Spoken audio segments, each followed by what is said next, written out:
की पार्टी में 3 गो power centre है, एक पावर सेंटर वो बनना चाह रहे हैं। अगर बीजेपी को नुकसान होगा या किसको नुकसान होगा तो समय बताएगा।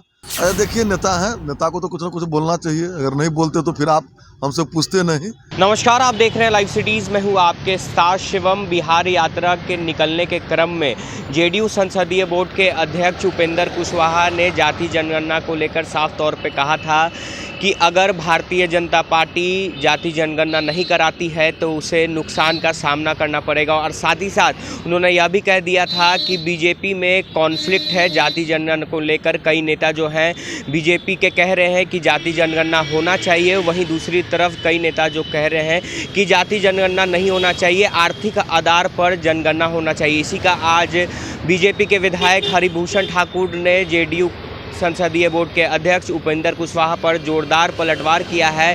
और क्या कुछ कह रहे हैं, पहले आप वो सुने। अगर बीजेपी को नुकसान होगा या किसको नुकसान होगा तो समय बताएगा। भारतीय जनता पार्टी नुकसान में नहीं रहेगा। भारतीय जनता पार्टी अभी देश नहीं दुनिया की सबसे बड़ी पार्टी है। उपेंद्र जी बोले हैं, अब तो प्रधानमंत्री जी, हमारे सारे लोग डेलीगेट गए थे मिलने, अब प्रधानमंत्री जी निर्णय लेंगे, जातीय जनगणना का निर्णय लेंगे तो हम लोग उसी के साथ हैं। क्या कोई कॉन्फ्लिक्ट भी है? सीएम की मुलाकात हो रही है, उपेंद्र कुशवाहा से बयान देते हैं, किस तरीके से देखते हैं? अरे देखिए, नेता हैं, नेता को तो कुछ ना कुछ बोलना चाहिए, अगर नहीं बोलते तो फिर आप हमसे पूछते नहीं। नेता हैं, इसलिए कॉन्फ्लिक्ट है भाजपा में? भारतीय जनता पार्टी में कन्फ्लिक्ट नहीं है। उन्हीं की पार्टी में 3 गो पावर सेंटर है, एक पावर सेंटर वो बनना चाह रहे हैं। सर, अब तक गोपाल मंडल को भी लोग जानता है, हमारे डिप्टी सीएम लोग को भी जानता है, जनता सब जानती है। ठीक है सर। तो आपने साफ तौर पे सुना, बीजेपी के विधायक हरिभूषण ठाकुर का कहना है कि जेडीयू में 3 पावर स्टेशन हैं, जिसमें से एक उपेंद्र कुशवाहा घुसने की जिसमें कोशिश कर रहे हैं।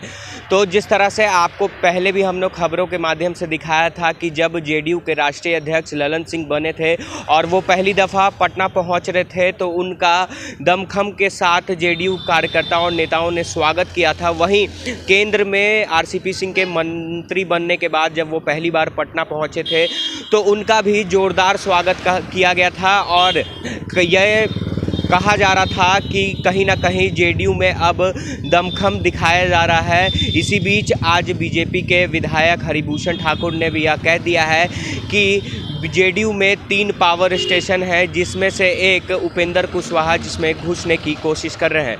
बहरहाल आप बने रहे हमारे साथ। अगर आपने हमारे चैनल को सब्सक्राइब नहीं किया है तो जल्द से जल्द सब्सक्राइब कर ले। धन्यवाद।